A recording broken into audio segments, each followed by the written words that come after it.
In the 1950s, America had broken free from the shackles of wartime economics.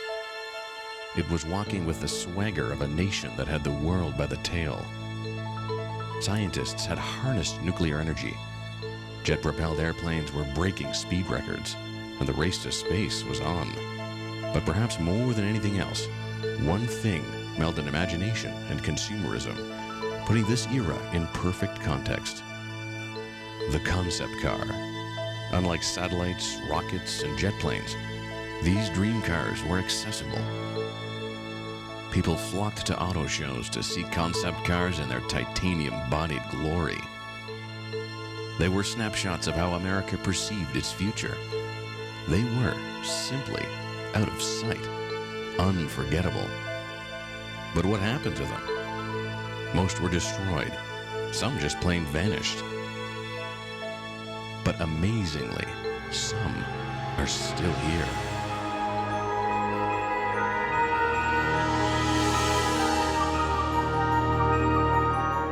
The mood in America was anything could be done, and we were going to prove that it could be done. When you look at this car, it's got some wild features that are way ahead of its time. The XP-300 reflects an engineer's view. It is just full of all kinds of technological innovations. It was about the wow factor, it was about cool, it was just about really good styling and a way to come back after World War II when automobile production had been stopped. This was a way of declaring that General Motors was back. Reintroducing the 1951 GM LeSabre and the 1951 Buick XP-300.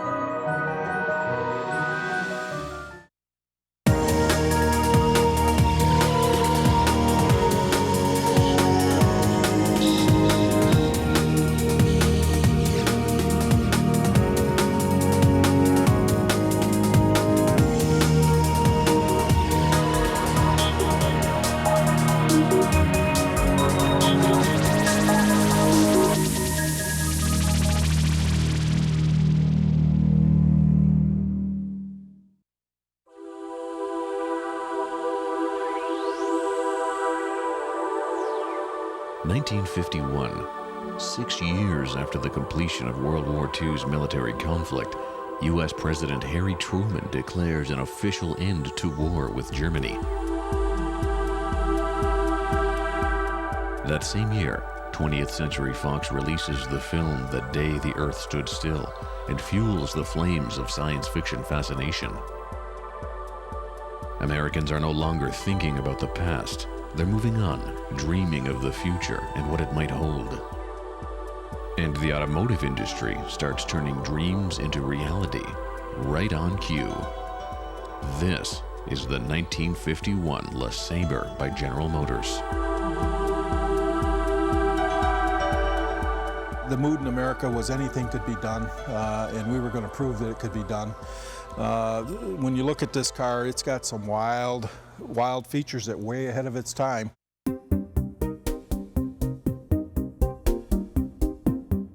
Legendary GM designer Harley Earl shared America's passion for all things futuristic. Earl's hunger to design a truly extraordinary dream car was as strong as the public's hunger to see it. I think Harley Earl always had a fascination for sleek fighter jet aircraft, or sleek aircraft in general. In 1951, jets were fairly new, so it was natural for that to transform into car design. And much of the jet aircraft design that you see in this car was on the jet aircraft of the day.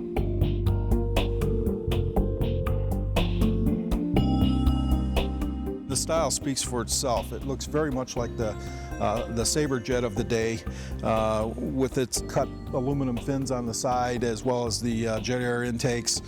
Wraparound windshield, first use of a wraparound windshield in an American car. Even the vents that open up on the hood are very much aircraft inspired.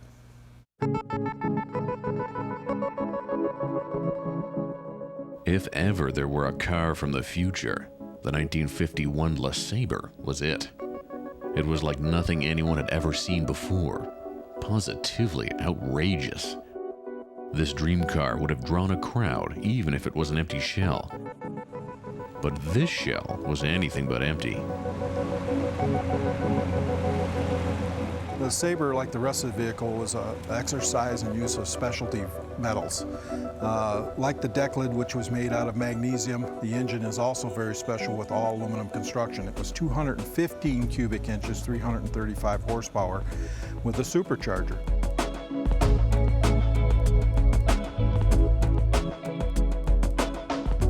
Also on the LeSabre are two hidden doors, one that houses 20 gallons of gasoline and the other alcohol. Would run on dual fuel, run on gasoline for normal driving, and for performance driving, the alcohol injectors kicked in and gave you that extra boost of power. Looks alone made this car special, but the seemingly unending layers of innovation made it extraordinary. Not 1 inch of this car was spared from the overactive imagination of GM's design team. The aircraft-inspired design on the 51 LeSabre is undeniable when you look at the front end of this car. From its rocket-shaped bumper ends to the coolest feature of this car, the headlight. When you turn it on, it flips over. Really does a transformer type effect, bringing the headlight on, and it's just one of the neatest aspects of any of the concept cars that we've built to date. The aircraft-inspired design of the outside of the vehicle also translates into the inside of the vehicle. With its wraparound windshield, it also has a very aircraft-inspired dashboard. All of the gauges are very similar to aircraft gauges of the day. Even the brake and gas pedal are aircraft-inspired. Has an onboard fire extinguisher, very much like an aircraft. Power-actuated doors, power-actuated windows. And this neat little piece in the middle is the rain sense top. Drop of rain hits that, it automatically puts up the top and rolls up the windows. The blue button in the front is a St. Christopher's medal, and it was a good luck charm that Harley Earl offered, incorporated into the interiors of his cars. One of the most striking features of this aircraft-inspired car is the taillight. It looks very much like the simulated jet exhaust of the aircraft of the day.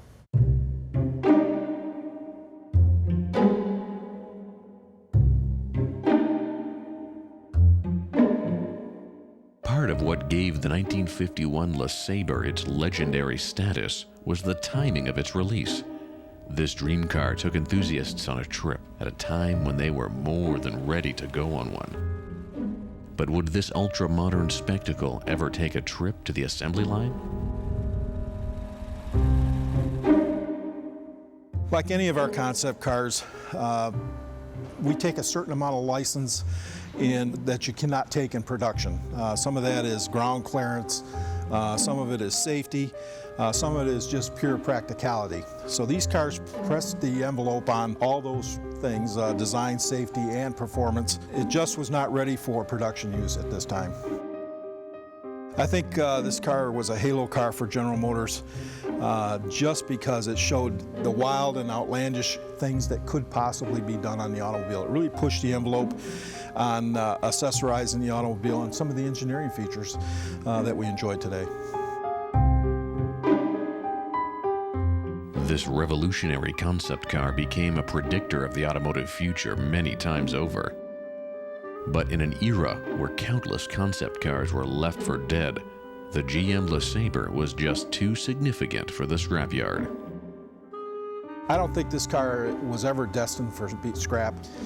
What happens with these very special cars, sometimes we donate them away to museums or loan them away to museums, but I think it was always considered to be a high watermark for General Motors as far as concept cars go. This car, in my opinion, is one of the all-time greats. This car really pushed the envelope as far as design cues and specialty options, and it's one of my favorites in here.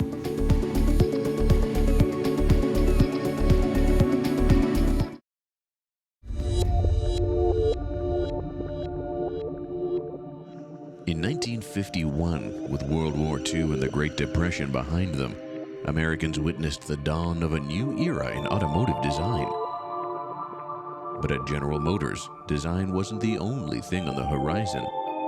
A new day was also breaking in the world of automotive engineering. The XP-300 was fitted with a really elaborate hydraulic system. It has a hydraulic front tilt hood, as well as hydraulic seats, hydraulic windows. It also has 4 hydraulic jacks, which enable the car to be lifted for tire swaps without the driver having to get out to jack the car up. The XP-300 reflects an engineer's view. It is just full of all kinds of technological innovations.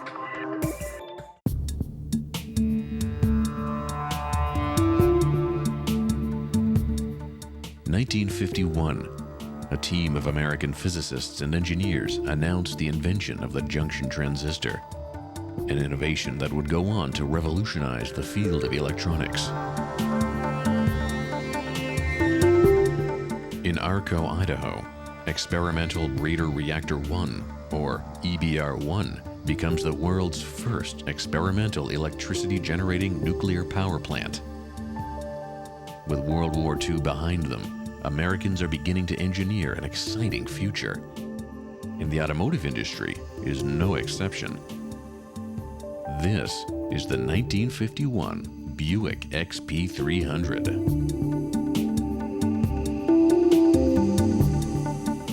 The XP-300 reflects an engineer's view. It is just full of all kinds of technological innovations. It was about the wow factor, it was about cool, it was just about really good styling and a way to come back after World War II when automobile production had been stopped. The public response was very positive to this car, in particular the automotive press. It was taken around to the Motorama shows and exhibited all over the country. This was a way of declaring that General Motors was back.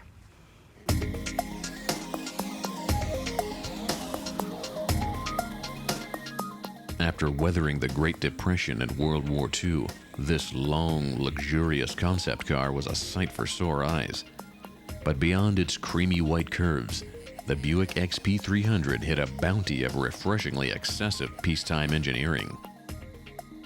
It all starts with an innovative construction using aluminum and a steel-grade mixture known as chromoly steel. The XP-300's exterior is an aluminum-bodied car to try and conserve weight. Weight was an issue with this car. They wanted to try and keep it as light as possible, so they went with aluminum panels that were heat-treated for rigidity, as well as a chromoly box frame construction. Chromoly was fairly new at the time, and some of the welding techniques was being developed at the automotive level in the 50s to save weight and strength. And today you'll see chromoly used in most all your race car applications for roll bars and safety items. It's lightweight as well as very strong. The jet industry still had a big influence on some of the markings on this car, as you'll notice from the bullets on the front markers here, as well as the full instrumentation of this vehicle. Every aspect of function of this car is monitored with instrumentation similar you'd see in an aircraft.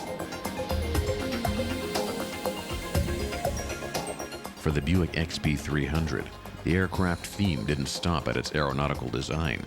It also took some cues from the world of aeronautical engineering. By 1951, hydraulics in aviation was common, but hydraulics in cars?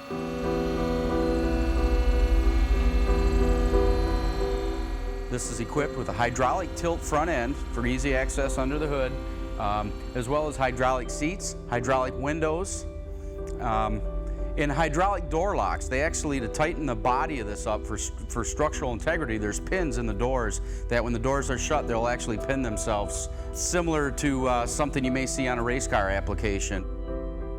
It also has 4 hydraulic jacks, which enable the car to be lifted for tire swaps without the driver having to get out to jack the car up.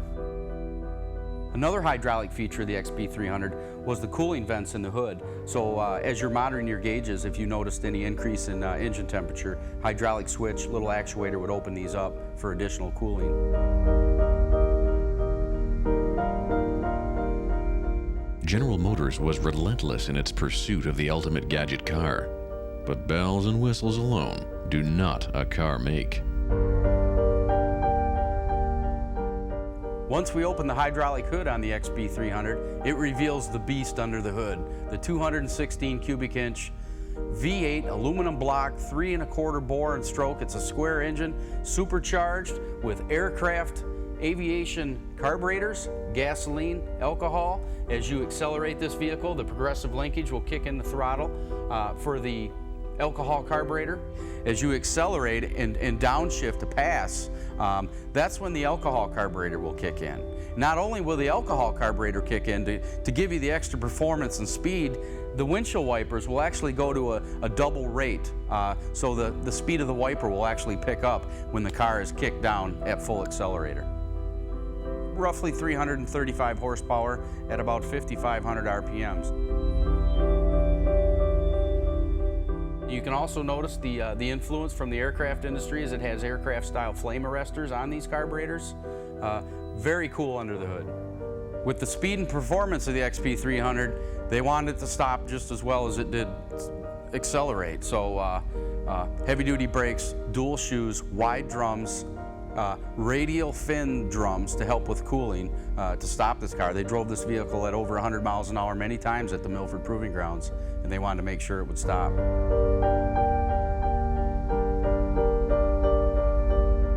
A couple other unique features of the XP-300 was its convertible top.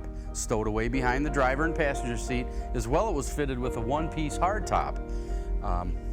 The fuel system, being that this vehicle ran on 2 types of fuel, it has 2 fuel cells, each located under the gull wing style deck lid.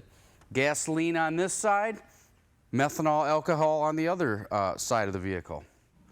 Also, you can notice the aircraft style influence with the very unique rear backup lamp.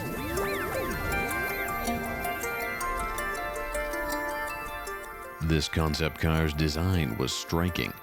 Its engineering was ingenious. The 1951 Buick XP-300 was a shining star. But unfortunately for this shining star, it wasn't going to be allowed to have all the glory. From the beginning, this automotive celebrity had to share the spotlight with an unlikely sibling.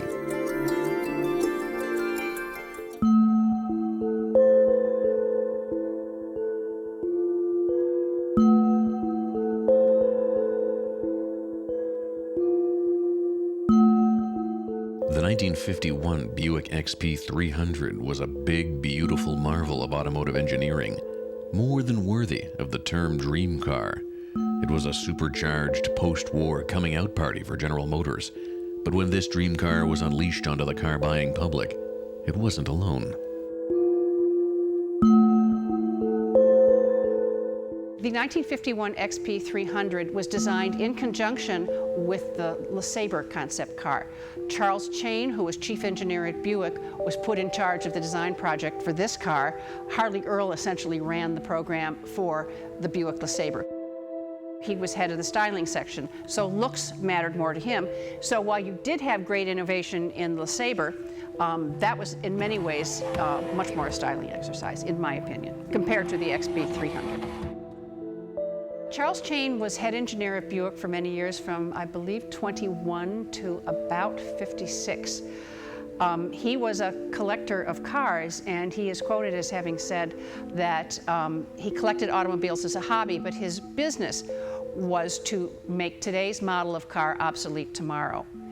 So he was very much a forward thinker and had a very long career at General Motors. The Buick XP-300 and the Buick LeSabre essentially are brother cars. They were made at the same time. They both are clearly inspired by airplanes and very fast looking. I think the LeSabre shows more of its early influences of an airplane.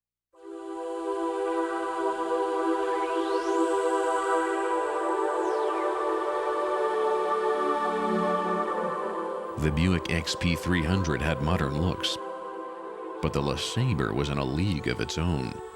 Charles Chain's engineering marvel looked somewhat conservative in comparison with its ultra-modern sibling. But it was these unique differences that helped make this conceptual duo so memorable.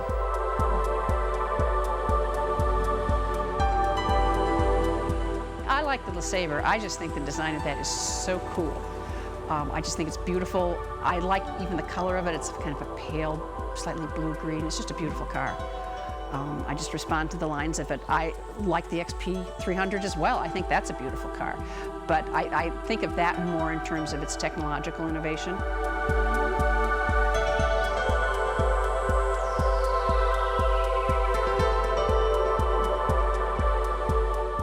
You'd think the Buick XP-300's more conservative design would increase its chances of inspiring a mass-produced version. But this hydraulic tour de force was never meant for the assembly line. Mass production wasn't in the cards for this engineering showpiece, but luckily survival was. The Buick XP-300 was spared from the junkyard. Since 1965, it's been in the protective hands of the Alfred P. Sloan Museum's Buick Automotive Gallery in Flint, Michigan. In 1965, the museum acquired the XP-300. At that time, there wasn't any plans for it to be destroyed. I think it's because of all the different features and technological advances that came with the car. When we got it, it was in pretty good condition, but over the years, from exhibiting it and it traveling to different car shows and other museums and things, it did experience some damage. In 2000, we repainted the car its original color and also repaired the interior work. I believe that the XP-300 survived simply because this was Charles Chain's baby. It really mattered to him what happened to this car, and I think that was appreciated. This was one of the earliest cars that was given to our collection, so we think someone at the styling department thought this car was definitely worthy of being saved.